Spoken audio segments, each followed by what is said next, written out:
You don't like this? As we're all aware, ever since 2016, for a completely unknown reason, the world has collectively lost their mind, and everything has become so enmeshed with American politics that men and women are more divided than ever, to the point we can't even You answer. don't like... Dude, these videos aren't usually that bad. They're usually pretty good. You did one on cycling that I thought was great. Basic questions anymore. As an example, I tell you, if I don't laugh in the first minute, I'm gonna skip. To stop me on the street and ask me, Jamie, what is a woman? I would say what most people are afraid to say, which is, goodbye.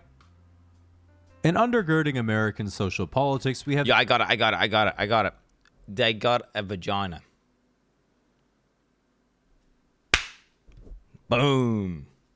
The even more ancient divide that has separated us since the dawn of humanity, which is an adult with a vagina. Like a natty one. Age-old debate over our experiences as men and women. As most of us are aware, in today's day and age, a lot of people suspect that men are sometimes a little bit toxic and they want to criticize our behavior. But this is usually just because women don't see that our own behavior does make sense from our own perspective. As an example, every woman has experienced the feeling of being overwhelmed by their life's problems and has had an emotional breakdown. This, however, doesn't make any sense to men because it doesn't generate shareholder value. What we do is continue our day as normal, then we just bottle everything up inside until it turns into cancer. You might think, okay, well, how are you going to feel when the doctor tells you that you have cancer? This is once again wrongly assuming we would ever be going to a doctor. Nowadays, many experts on male psychology... Doctors don't know shit, bro. True, bro. Podcasts, that's where it's at. AKA podcasters believe that a lot of men are acting out of line because we have a lack of good male role models. While this is a generational diss to dads everywhere, when you think of male role models of generations past, you had people like James Bond or Indiana Jones. And if you asked someone what they admired about them, they'd be like, he doesn't cry. Then he wins. Maybe one day. But society has moved on, and the last time I got some intel on modern sensibilities was when someone asked, women, who do you think is actually a good male role model? And the top comment was Aragorn from The Lord of the Rings. Yo! I mean, he is the man. He is the man. Like, Aragorn is the man, so he's a bit of a legend. You just could be like, what, some fucking chosen warrior, like complete god, destroys armies and shit? And this actually makes a lot of sense because everyone's seen those videos where a girl outside of a nightclub is like, he has to be 6 foot and make $500,000 a year, and we all think that's an unreasonable expectation. But if a girl were to say, he must reunify the divided kingdoms of man, we'd all be thinking, oh, I'll get right on it, my queen. Seems to me that guys don't need role models, we just want other people to give us important quests. Now, in order to understand men and women, you have to understand not just how they use their words differently, but how they use their numbers. Dude, that's the quest thing, by the way, works. You get quests from your wife. She just gives you the quests. And then you just like they say like, oh, it'd be nice if we could do this. It'd be nice if we could do that. Like whatever. They always speak doing all these loop-to-loops roundabouts. You just ask directly. No, what do you want me to do? Like, give me what goals do you need to be achieved today? What are my quests, my sweet maiden? Okay, what's the reward? That's a bit. We can talk about that later. This is why you need to understand how we do quantitative analysis differently. For those who are unaware, Girl Math is returning a $200 dress, buying a $180 one, and now you can treat yourself to a nice lunch because you just made $20 profit. Girl Math is knowing that if you pay in cash, it's free because your bank balance hasn't changed. Girl Math is knowing your vacation this month is all expenses paid because you bought the ticket 3 months ago. Bro, Girl Math is like, they see a sale and they think they print money. Like, it said 50% off, so I practically made twice as much money with everything that I bought. Like that, and I keep telling Abby, like, Abby, they just say it's a sale. They fucking, the shit is marked up, and it's an advertising gimmick. But she can't, dude, if there's a sale, boom, fucking front, you can't even walk in the front door because she's bought all the shit. I save so much money on the sale, dude, nah. It's like, if we need something, then we buy it. Otherwise, don't buy it. Doesn't matter if there's a sale, but you can't win, bro. You can't win. The Girl Math sees a sale and they are compelled to buy. In contrast, boy math is lending a few $1 trillion to people who can't pay it back, then you bundle those loans together with some slightly better loans, then you slice the bundle into tranches so all the risk is in the bottom ones, leaving the top tranches risk-free. Boy math is knowing that the global financial system is now perfectly safe. Now that you're an expert on male and female psychology, you're ready for one of my favorite internet debates, which is who should pay on the first date. I love this debate because it reminds me of being 15 years old and Googling, do girls think 4.5 inches is too big? You need to realize, unfortunately, you're worrying about how to finesse the boss when you're actually still in the tutorial. In practice, it's not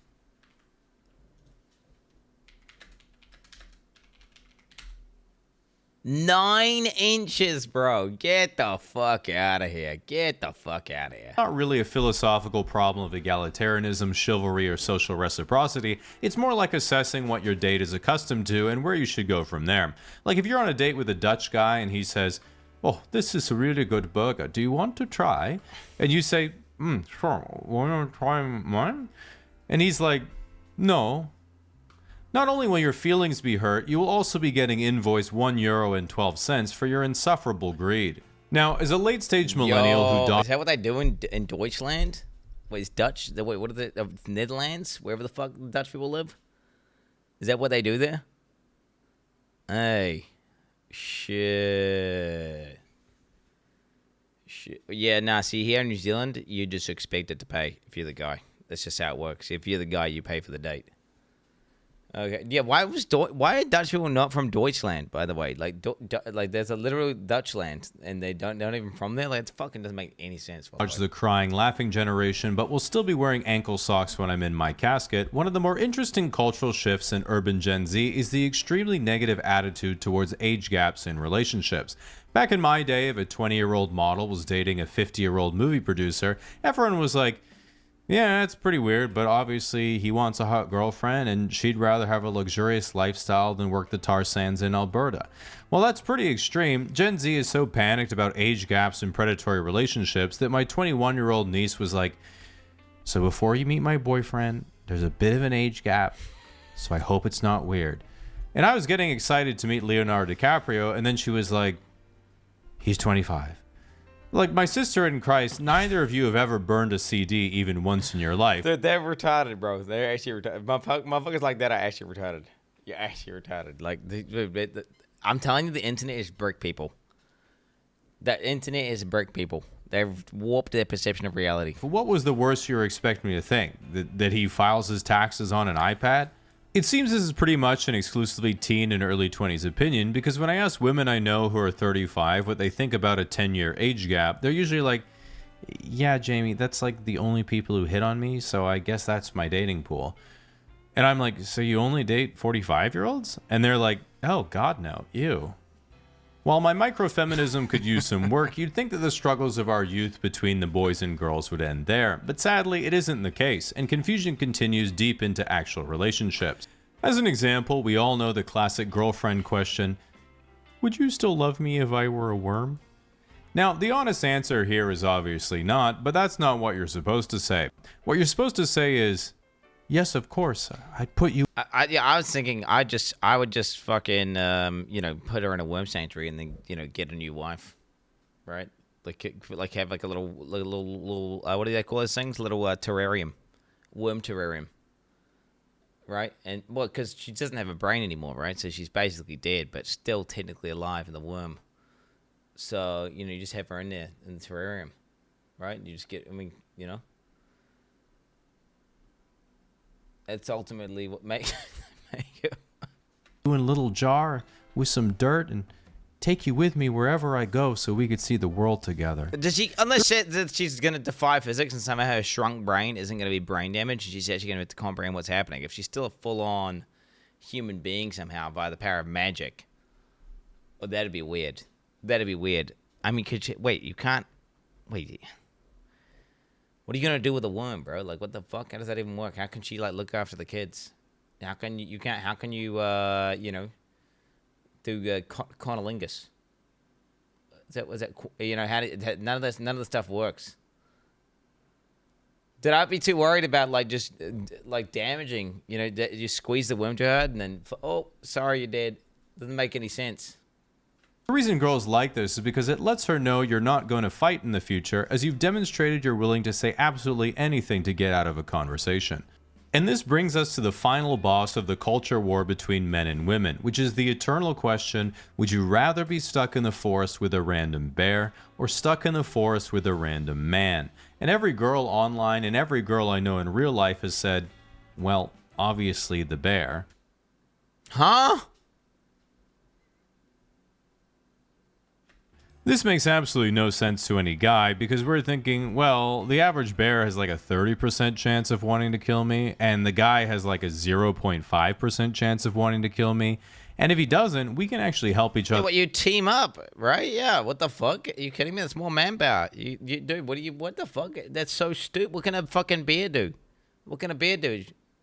Nothing. Wait, what? Wait, no way chicks actually think this, right? This is just made up. I need to ask my wife this. Wait, what? That must be a made up thing. Would you rather be stuck with random bear or random man? Wait, is this real? Got it. Forest with a man or bear? Guess a bear, right? A bear. I think a bear. Bear. A bear. A bear. Bear. I've thought about this question many times, and I Wait, has he just clipped everyone who says bear to like make a viral video? would have to say a bear. If you had a daughter, would you rather her be stuck in a forest with a man or a bear? Oh, bear. Man, that's scary, man. I have a daughter. I'd rather she be stuck with a bear. I guess a bear. I would say bear, maybe. Hey, man, people be weird, man. I'm gonna say bear. Bro. A bear. Wait, okay. So I'm thinking, what duration? Is it like 10 seconds? An hour? Like 5? Because my daughter's gonna die in the wilderness after like guaranteed she's dead in like a week. Stuck means forever. Well, yeah. Well, she's got a better chance to survive with a guy. Most guys aren't like pedophile freaks. So, I would pick guy. A bear. A bear. Bear. A bear. A bear. Any day. Why a bear? The worst thing that a bear can do is kill you. A bear. A bear. I would say Yeah, would you want your kid? Are they even parents, bro? Would you want your kid dead? Like just to exposure and the elements, and like fucking just for being a child with a half-developed brain who doesn't understand what they can and cannot eat. Ask Abby now. I need to ask Abby, but it's 5 o'clock in the morning, so I can't. They're out, and so Over torture and abused. Wait, torture and you do okay? What is the chances of a guy torturing and abusing a kid? Okay, you're stuck in the forest with a fucking 6-year-old girl. Okay, what are you? Okay, okay. What are you gonna do? Let me torture and abuse this. No, you're not gonna do that. Why would you do that? Why would you do that? You try to survive, but then you'd also feel sorry for the 6-year-old girl and try to help her. And you'd be like, yeah, okay, you stay here. I'll go get some stuff. I mean, whatever. You would tell her, you would try help the girl. Okay, if you wouldn't try help the 6-year-old girl, you're a fucking psycho, by the way. Because you're assuming like, oh, well, someone's, this isn't post-apocalyptic world. This isn't a void. This is like, you're just stuck in a forest somewhere. So indefinitely. So until you're not stuck. So, okay, when you get unstuck, like what, so you're going to commit murder and then what? They're going to come find you eventually? And then now you're a fucking murderer. I don't understand. Why would they even cross your mind? Most people aren't fucking murderers, bro.